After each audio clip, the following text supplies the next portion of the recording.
গতকাল এসএসসির তরফে অযোগ্যদের তালিকা প্রকাশ করা হলো। সেই অযোগ্যদের তালিকায় সংখ্যাটা কত? 1806। এবার এই যে অযোগ্যদের তালিকা, তার মধ্যে কাউন্সিলরের নাম, তার মধ্যে বিভিন্ন জায়গায় নেতার নাম, জেলা সভাধিপতির নাম এরকম রয়েছে।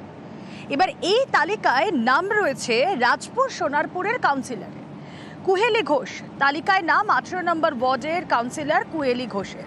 পানিহাটির বিধায়কের বৌমা, হ্যাঁ তার নামও রয়েছে অযোগ্য তালিকায়। এসএসসি তালিকায় নাম বিধায়কের বৌমা শম্পা ঘোষের। অযোগ্য তালিকায় পিংলার অঞ্চল সভাপতির নাম রয়েছে এবং এই তালিকাতে নাম রয়েছে প্রাক্তন মন্ত্রী পরেশ অধিকারীর মেয়েরও। সব মিলিয়ে এই যে অযোগ্যদের তালিকায়, সেখানে সেই তালিকা থেকে বাদ যাচ্ছে না কাউন্সিলর, নেতাও। আসুন এই নিয়ে কথা বলি, আমাদের প্রতিনিধি সুস্মিতা রয়েছেন সঙ্গে। সুস্মিতা,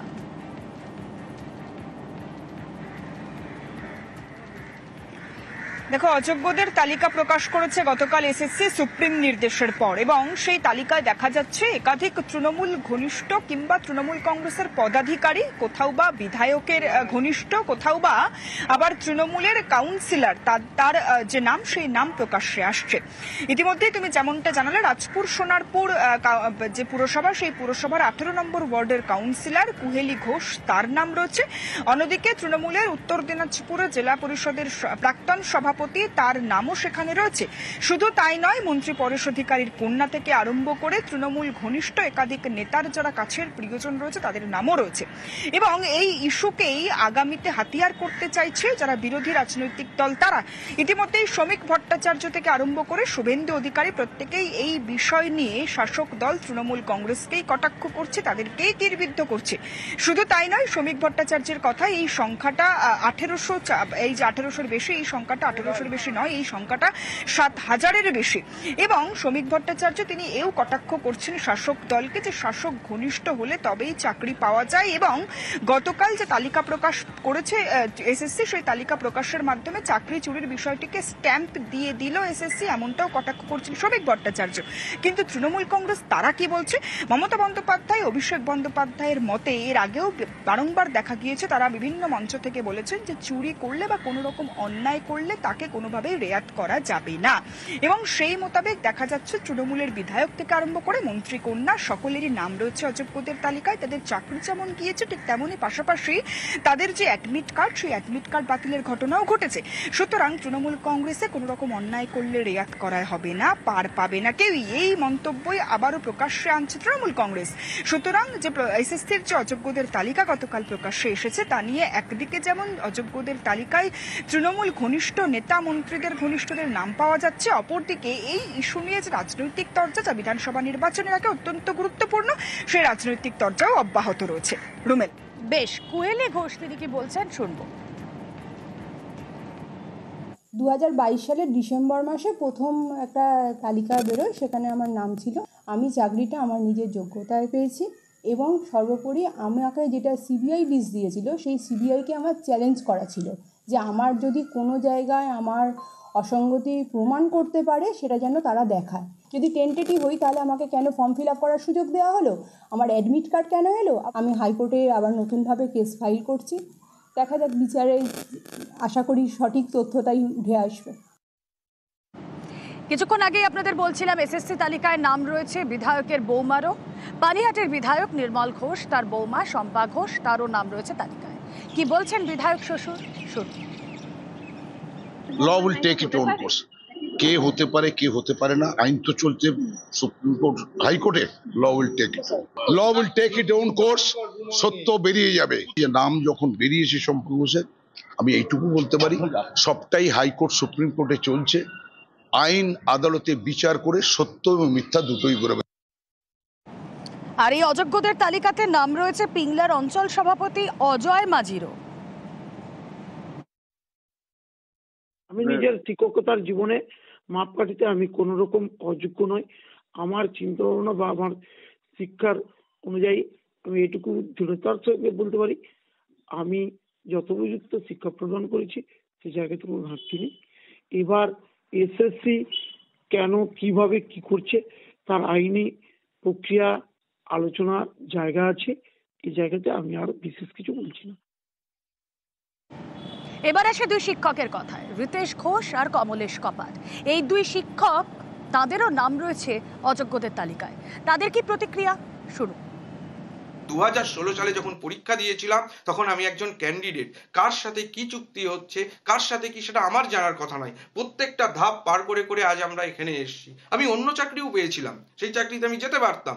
আজকে এসএসসির ভুলের জন্য আজকে এই অবস্থা হয়েছে। যে এসএসসি এটা কি করে নামটা আমাদের ওইমানিসুর নামটা ওখানে ঢোকালো, প্রশ্নচিহ্ন আমার এখানেই। তার কারণ হচ্ছে আমাদের নামটা ওখানে থাকারই কথা নয়, কারণ কোর্ট আমাদেরকে চিহ্নিতকরণ করেনি টেন্টেড হিসাবে, তাহলে আমাদেরকে ঢুকিয়ে দিল কেন? আমাদের অ্যাপ্লিকেশন গ্রহণ করেছিল কোর্টের অর্ডারেই, এবং আমাদের অ্যাডমিটও ইস্যু হয়েছিল। আজকে কোন মন্ত্র বলে হঠাৎ আমাদেরকে টেন্টেড করে আমাদের মানে অ্যাডমিটটাকে ক্যান্সেল করালো এবং আজকে আবার তালিকায় উঠালো। আমরা আবার কোর্টের কাছে যাব বা কমিশনের সাথেও সাক্ষাতে কথা বলবো, আমরা কারণ দর্শাবো যে কী কারণে আমাদের তালিকায় নাম আসলো। এবার ভাবুন, যোগ্যদের পরীক্ষায় বসতে হবে এবং এতে যোগ্যরা তীব্র আপত্তি তুলেছিলেন যে কেন আমরা পরীক্ষায় বসবো, আমরা কেন নিজেদেরকে আবার প্রমাণ করব। এবার তারা বলছেন যখন অযোগ্য তালিকায় প্রকাশ্যে চলে এসেছে তখন আবারও পরীক্ষায় বসবো কেন। কি বলছেন চাকরিহারা চিন্ময় মণ্ডল, শুনুন। এই তালিকা এতদিন পর দেওয়া হলো যখন জীবনগুলো নষ্ট হয়ে গেছে এবং যখন একটা পরীক্ষা আসন্ন, আমরা চাইবো এই লিস্টটা নিয়ে গিয়ে রাজ্য সরকারই আবার কোর্টে গিয়ে দাবি করুক যে আমরা সিবিআইকে মান্যতা দিয়ে এই লিস্টটা দিয়ে দিলাম, এরা হচ্ছে দাগী বা অযোগ্য, আর বাকিরা তাহলে যোগ্য। তাহলে বাকিদের চাকরিগুলো কেন চলে যাবে এবং বাকিরা কেন পরীক্ষায় এবার নতুন করে তাদের যোগ্যতার প্রমাণ দেবে, এটাই তো এখন সব থেকে বড় প্রশ্ন। আর আমরা দেখতে পাচ্ছি বিচার ব্যবস্থার কাছেও আমরা মানে সত্যিই খুব মানে আমাদের নিজেরা অসহনীয় হয়ে পড়েছি যে যেখানে গিয়ে বিচার ব্যবস্থার কাছে সঠিক বিচারটা আমরা পাচ্ছি না।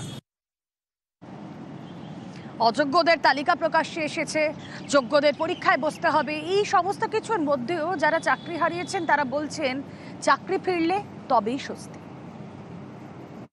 আজকের দিনে আমরা কিছুটা স্বস্তি পেলেও আমাদের যোগ্য চাকরি যবে ফিরবে সেদিনই আমরা স্বস্তিতে আনন্দে আপনাদের সামনে কথা বলতে পারবো। এই যে যোগ্য অযোগ্য তালিকা প্রকাশ, চাকরি হারানো, এরকম অনেক কিছু ঘটনা ঘটেছে এই কয়েক বছরে। টাইম স্প্যানটা 2021 থেকে 2025। ঠিক কি ঘটলো এই নিয়োগ দুর্নীতিতে দেখুন।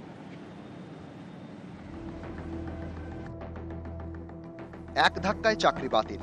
রাজ্যের সরকারি স্কুলের শিক্ষক এবং অশিক্ষক কর্মী মিলিয়ে চাকরি গেল 25,000-এরও বেশি। 2021 সালে শিক্ষক এবং শিক্ষাকর্মী নিয়োগে দুর্নীতির মামলা রুজু হয় হাইকোর্টে। ওই একই বছরের 22শে নভেম্বর গ্রুপ ডি নিয়োগে সিবিআই তদন্তের নির্দেশ দেয় কলকাতা হাইকোর্টের সিঙ্গল বেঞ্চ। 6 ডিসেম্বর সিবিআই তদন্তের নির্দেশে স্থগিতাদেশ দেয় ডিভিশন বেঞ্চ। পাশাপাশি অবসরপ্রাপ্ত বিচারপতি রঞ্জিত কুমার বাগের নেতৃত্বে অনুসন্ধান কমিটি গড়ে তদন্তের নির্দেশ দেওয়া হয়। 2022 সালের 15 ফেব্রুয়ারি গ্রুপ সি নিয়োগ দুর্নীতি তদন্তে সিবিআই তদন্তের নির্দেশ। এরপর এই মামলায় স্থগিতাদেশ দিয়ে গ্রুপ সি নিয়োগেও বাগ কমিটিকে তদন্তের নির্দেশ। 7 এপ্রিল 2022 নবম দশম শিক্ষক নিয়োগে সিবিআই তদন্তের নির্দেশ দেয় সিঙ্গল বেঞ্চ। 10 দিন পর একাদশ দ্বাদশের শিক্ষক নিয়োগের দুর্নীতিতেও সিবিআই তদন্তের নির্দেশ সিঙ্গল বেঞ্চের। 18 মে কলকাতা হাইকোর্টে রিপোর্ট পেশ বাগ কমিটির। রিপোর্ট দেখে এসএসসির সব নিয়োগে সিবিআই তদন্তের নির্দেশ দেয় বিচারপতি সুব্রত তালুকদারের ডিভিশন বেঞ্চ। 28 সেপ্টেম্বর 2022 কলকাতা হাইকোর্টে প্রথম রিপোর্ট দেয় সিবিআই। সিবিআই দাবি করে এসএসসি নিয়োগে নানাভাবে দুর্নীতি হয়েছে। 2022 সালের ডিসেম্বর হাইকোর্টের নির্দেশে প্রায় 5,000 চাকরি বাতিল। প্রায় 1 বছর পর কলকাতা হাইকোর্টকে বিশেষ বেঞ্চ গঠনের নির্দেশ দেয় সুপ্রিম কোর্ট। 6 মাসের মধ্যে এসএসসির সব মামলা একসঙ্গে শুনানি ও রায় দিতে হবে কলকাতা হাইকোর্টকে নির্দেশ দেয় সুপ্রিম কোর্ট। 2023 সালের 12 ডিসেম্বর কলকাতা হাইকোর্টের বিচারপতি দেবাংশু বসাক এবং বিচারপতি মোহাম্মদ সব্বর রশিদির বেঞ্চে শুনানি শুরু। 2024 সালের 20 মার্চ কলকাতা হাইকোর্টে শুনানি শেষ। 22 এপ্রিল রায় ঘোষণা হাইকোর্টের। 2016 সালের এসএসসির প্যানেল বাতিল করে দেয় হাইকোর্ট। চাকরি বাতিল প্রায় 26,000। হাইকোর্টের এই রায়কে চ্যালেঞ্জ জানিয়ে সুপ্রিম কোর্টে মামলা। 3 এপ্রিল 2025 কলকাতা হাইকোর্টের রায় বহাল রাখল সুপ্রিম কোর্ট। এক ধাক্কায় চাকরি গেল 25,000-এরও বেশি। নিউজ 18 বাংলা। সুপ্রিম কোর্টের নির্দেশে অযোগ্যদের তালিকা প্রকাশ, আর এই তালিকা সামনে আসার পর থেকেই তৃণমূল বিজেপি তরজা শুরু। সুপ্রিম কোর্টের নির্দেশে এসএসসির আইনজ্ঞ কল্যাণ ব্যানার্জি যে কমিটমেন্ট করেছিলেন সেটা আজকে ফুলফিল করা হয়েছে। যে টেন্টেড বলে যাদের বলা হচ্ছে তাদের তালিকা প্রকাশ করা হয়েছে, সুপ্রিম কোর্ট চেয়েছিলেন। এবার কথাটা হচ্ছে রাজ্য সরকার তথা এসএসসি তাদের কথা রেখেছে এবং আমরা মনে করি সামনের দিনে নির্বিঘ্নে পরবর্তী পর্যায়ে শিক্ষকদের নিয়োগ সুষ্ঠুভাবে হবে, আবার মামলার জালে আটকে যাবে না, কারণ সিপিএম বিজেপি উন্মুখ হয়ে আছে কিভাবে এটাকে আটকানো যায়। এটা সম্পূর্ণ অযোগ্যদের তালিকা নয়, সংখ্যা এটা নয়, সেটা প্রত্যেকের জানা। তবে সরকার এই তালিকা প্রকাশ করে প্রমাণ করলো যে দুর্নীতি হয়েছে, তাতে একটা আইনি শিলমোহর সরকার নিজেই লাগিয়ে দিল এবং এই সরকার চাকরি চুরি করেছে, গোটা শিক্ষা ব্যবস্থাকে ধ্বংস করেছে। আজকে হলফনামা দিয়ে সেটাই তারা জানিয়ে দিল। জীবন কৃষ্ণ সাহা এই মুহূর্তে ইডির জালে। শুনলে অবাক হবেন, জীবন কৃষ্ণর অ্যাকাউন্টে ঠিক কতজন অযোগ্যর টাকা ঢুকেছে? ৭৫ জন অযোগ্যর টাকা ঢুকেছে জীবন কৃষ্ণর অ্যাকাউন্টে। চাকরি বিক্রি হয়ে গিয়েছে। প্যানেলের মেয়াদ উত্তীর্ণ হওয়ার পরও চাকরি, টাকা ফেরত চেয়ে চাপ আসতেই চাকরির ব্যবস্থা। এসপি সিনহার সাহায্যে কয়েকজনের চাকরি। কথা বলবো, প্রতিনিধি অমিত সরকার রয়েছেন সঙ্গে। অমিত, চাকরি সুনিশ্চিত করতে মোটা টাকা তারা নিত। জীবন কৃষ্ণর অ্যাকাউন্টে ঠিক কতজনের টাকা ঢুকেছে, কত অযোগ্যর চাকরি সে করে দিয়েছে? দেখো, এখনো পর্যন্ত যে তদন্তে যে তথ্য উঠে এসছে তাতে দেখা যাচ্ছে যে ৭৫ জন চাকরি প্রার্থী যারা চাকরি পাওয়ার আশায় তারা টাকা দিচ্ছিলেন জীবন কৃষ্ণ সাহাকে। এবং তোমাকে জানিয়ে রাখবো যে সিবিআই সূত্র এবং ইডি সূত্র থেকে যেটা দাবি করা হচ্ছে যে 2016 সালে যে এসএসসির নিয়োগ প্রক্রিয়া শুরু হয়েছিল তার প্যানেল মেয়াদ ছিল 2018 ডিসেম্বর পর্যন্ত। এই প্যানেলের মেয়াদ উত্তীর্ণ হয়ে যাওয়ার পর যখন জীবন কৃষ্ণকে যারা টাকা দিয়েছিলেন চাকরি পাওয়ার আশায়, তারা যখন চাকরি পাননি, তারা টাকা ফেরত পাওয়ার জন্য তার কাছে বারবার দাবি করতে থাকে টাকা ফেরতের। সেই সময় বাধ্য হয়ে এসপি সিনহার কাছে যে পাঠানো হয়েছিল যে ৭৫ জনের যে নামের তালিকা, তাদের মধ্যে থেকে কয়েকজনকে চাকরি দিতে বাধ্য হয়েছিল। অর্থাৎ গুরুতর অভিযোগ যে 2018 সালের ডিসেম্বর মাসে প্যানেলের মেয়াদ উত্তীর্ণ হয়ে যাওয়ার পরও যেহেতু তারা টাকা নিয়েছিলেন, টাকা নেওয়ার কারণে বাধ্য হয়েছিলেন বেশ কয়েকজনের চাকরি সুনিশ্চিত করার ক্ষেত্রে এবং বারবার চাপ আসছিল টাকা ফেরতের। সেক্ষেত্রে কয়েকজনকে তারা চাকরি দিয়েছিলেন এবং এসপি সিনহার মাধ্যমে সেই চাকরি হয়েছিল এবং তার বিনিময়ে এসপি সিনহা যেহেতু সেই চাকরির ব্যবস্থা করে দিয়েছিলেন, সেক্ষেত্রে এসপি সিনহার কাছে মাথা পিছু 5 থেকে 7 লক্ষ টাকা করে গিয়েছিল। কার মাধ্যমে গিয়েছিল? মিডলম্যান প্রসন্ন রায়ের মাধ্যমে গিয়েছিল। প্রসন্ন রায়, এসপি সিনহা এবং জীবন কৃষ্ণ সাহা, এই তিনজন যে জীবন কৃষ্ণ সাহার পর্বে যে তদন্ত করতে গিয়ে যে লাইন টানা হচ্ছে বা যে যদি একটা লাইন টানা হয়, তা দেখা যাচ্ছে যে এসপি সিনহা মাথায় রয়েছে, অর্থাৎ তিনি এসএসসি উপদেষ্টা কমিটির মাথায় রয়েছেন। মাঝের মিডলম্যান প্রসন্ন এবং তারপরে জীবন কৃষ্ণ সাহা এজেন্ট হিসেবে কাজ করছিলেন। জীবন কৃষ্ণ সাহার গায়ে চাকরি প্রার্থীরা গেলেন, চাকরি পাওয়ার আশায় টাকা দিলেন, চাকরি পেলেন না, তাকে প্রেশার দিতে শুরু করলেন যে টাকা ফেরত দিন তাহলে। তখন জীবন কৃষ্ণ সাহা প্রসন্নর মাধ্যমে আবার যোগাযোগ করলেন এসপি সিনহার কাছে এবং ৭৫ জনের যে তালিকা তিনি পাঠিয়েছিলেন এসপি সিনহার কাছে, সেখান থেকে বেশ কয়েকজনের চাকরি সুনিশ্চিত করা হলো প্যানেলের মেয়াদ উত্তীর্ণ হওয়ার পর। এমন চাঞ্চল্যকর তথ্য কিন্তু তদন্তকারী আধিকারিকদের হাতে এসছে। এবং আরেকটা বিষয় যেটা উঠে আসছে যে ৭৫ জন চাকরি প্রার্থীর কাছ থেকে এখনো পর্যন্ত টাকা নেওয়ার তথ্য উঠে এসছে ইডি আধিকারিকদের হাতে, যারা জীবন কৃষ্ণ সাহাকে টাকা দিয়েছিলেন। বেশ, 2016 প্যানেলের মেয়াদ শেষ 2018 ডিসেম্বরে। 2019 জানুয়ারি থেকে মে পর্যন্ত নিয়োগ, টাকার বিনিময়ে একাধিক নিয়োগ হয়েছে। গ্রুপ সি নিয়োগ প্যানেল উত্তীর্ণ হওয়ার পরও নিয়োগ, 311 জনের নিয়োগ হয় আদালতে, এমনটাই দাবি এনফোর্সমেন্ট ডিরেক্টরেটের। এ বিষয়ে আরো বিস্তারিত জানবো, অমিত রয়েছেন সঙ্গে। অমিত, বেশ, অমিতের সঙ্গে যোগাযোগ বিচ্ছিন্ন হয়ে গিয়েছে। আরও একবার আপনাদের জানিয়ে রাখি, 2016 প্যানেলের মেয়াদ শেষ 2018 ডিসেম্বরে। 2019 জানুয়ারি থেকে মে পর্যন্ত নিয়োগ, টাকার বিনিময়ে একাধিক নিয়োগ হয়।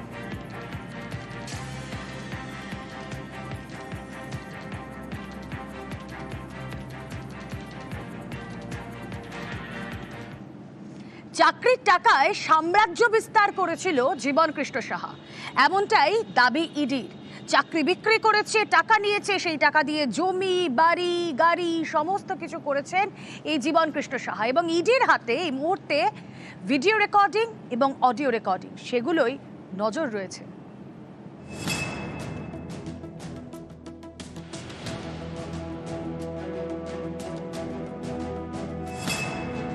জমি, বাড়ি, ফ্ল্যাট, ব্যবসা, শেয়ারে লগ্নি। কেন্দ্রীয় তদন্তকারীদের দাবি চাকরি বিক্রির টাকায় সাম্রাজ্য গড়েন মুর্শিদাবাদের বড়োয়ার তৃণমূল বিধায়ক জীবনকৃষ্ণ সাহা। মুর্শিদাবাদ থেকে বীরভূম একাধিক জেলায় বিপুল সম্পত্তি কেনেন, মিউচুয়াল ফান্ডে লগ্নি করেন, আলুর ব্যবসায় বিনিয়োগ করেন। অল্প দামে আলু কিনে কোল্ড স্টোরেজে রেখে মুনাফা করেন। ইডির দাবি বিধায়কের ব্যাংক অ্যাকাউন্টে 1,20,00,000 টাকার বেশি লেনদেন হয়েছে। আমরা ব্যবসায়ী পরিবারের লোকজন, আমাদের টার্ন ওভার হয় ইয়ারলি 2 কোটি টাকা, কোনো রকম তথ্য প্রমাণ নাই। রেশন ডিস্ট্রিবিউটার আছে, রাইস মিল আছে, যেখানে প্রোডাক্ট কোল্ড স্টোরেজ আছে। আমরা বনেদি ফ্যামিলি থেকে বিলং করছি। স্ত্রী অ্যাকাউন্টে 40 লাখ টাকা পেয়েছে, সেটা 7 বছরে। তদন্ত সহযোগিতা করব। জীবনের বিরুদ্ধে কেন্দ্রীয় এজেন্সির হাতিয়ার একাধিক অডিও এবং ভিডিও রেকর্ডিং। ইডির দাবি চাকরি প্রার্থীদের সঙ্গে জীবনকৃষ্ণের কথোপকথনের প্রমাণ রয়েছে এই রেকর্ডিংগুলিতে। বিধায়ক গ্রেপ্তারের পর ভাইরাল হয়েছে একটি ভিডিও, যেখানে দেখা যাচ্ছে জীবনকৃষ্ণের কাছে টাকা ফেরত চাইছেন এক চাকরি প্রার্থী। আপনি বললেন 4 লাখের মধ্যে 2 লাখ দেবো, তাই বললেন। সেটা তো আমি বললাম, আমি বললাম শরীর খাচ্ছে কবে থেকে আমরা বলছি 2 লক্ষ টাকা। 4 লাখের মধ্যে 2 লাখ দেন অন্তত, আপাতত 2 লাখ টাকা দেন প্লিজ, প্লিজ স্যার। একটা ভিডিও দেখা গেছে যেখানে আপনি টাকার কথা বলছেন, ফেরত চাইছেন। না না, এটা অনেক কিছু বানাবে এখন, আমরা তো এমএলএ, অনেক কিছুই বানাবে। একটা ভিডিও দেখা গেছে যেখানে আপনি টাকার কথা বলছেন, ফেরত চাইছেন। না না, এটা অনেক কিছু বানাবে এখন, আমরা তো এমএলএ, অনেক কিছুই বানাবে। ইডির আগে সিবিআই গ্রেপ্তার করেছিল বড়োয়ার বিধায়ককে। সে সময় বিধায়কের ফোন বাজেয়াপ্ত করেন তদন্তকারীরা। কেন্দ্রীয় এজেন্সির দাবি ফরেনসিক পরীক্ষায় এই ফোন থেকে বেশ কিছু অডিও উদ্ধার হয়েছে। এতে চাকরি প্রার্থীদের সঙ্গে বিধায়কের কথোপকথন রয়েছে। চাকরি প্রার্থীদের সঙ্গে বিধায়কের হোয়াটসঅ্যাপ চ্যাটও মিলেছে। ইডির দাবি চাকরি না হওয়ায় বহু চাকরি প্রার্থী জীবনকৃষ্ণের কাছে টাকা ফেরত চান। টাকা ফেরত চাওয়ায় বিধায়ক অনেককে হুমকি দেন বলে অভিযোগ। 2 বছর আগে সিবিআই যখন জীবনকৃষ্ণের বাড়ি যায়, তখন মোবাইল ফোন পুকুরে ফেলে দিয়েছিলেন বিধায়ক। পুকুরে নেমে ফোন খুঁজে বের করতে হয়েছিল কেন্দ্রীয় গোয়েন্দাদের। সোমবার বাড়িতে ইডি হানা দিলে ফের মোবাইল ফোন পুকুরে ছুড়ে ফেলেন জীবনকৃষ্ণ। এবারও পুকুরে লোক নামিয়ে ফোন উদ্ধার করতে হয় কেন্দ্রীয় গোয়েন্দাদের।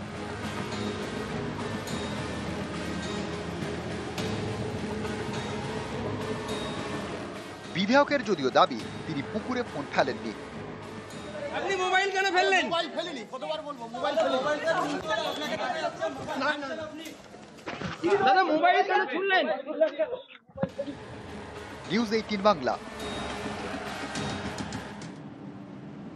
স্কুল আছে, শিক্ষকও আছে, কিন্তু পড়ুয়া মাত্র 2 জন।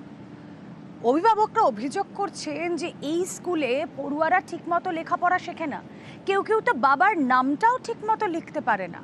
তাই 2020 থেকে ঢুকছে এই স্কুল, একজন পড়ুয়াও ভর্তি হয়নি আর। যে ছেলেগুনা 4 পাস করে গেছে সেগুলো আমার দোকানে আসে বাচ্চাগুনা, কিন্তু বাবার নামও লিখতে পারেনি, নিজের নামও লিখতে পারেনি। স্কুলে পড়ুয়া মাত্র 2 জন, তাদের পড়ানোর জন্য রয়েছেন 4 জন শিক্ষক।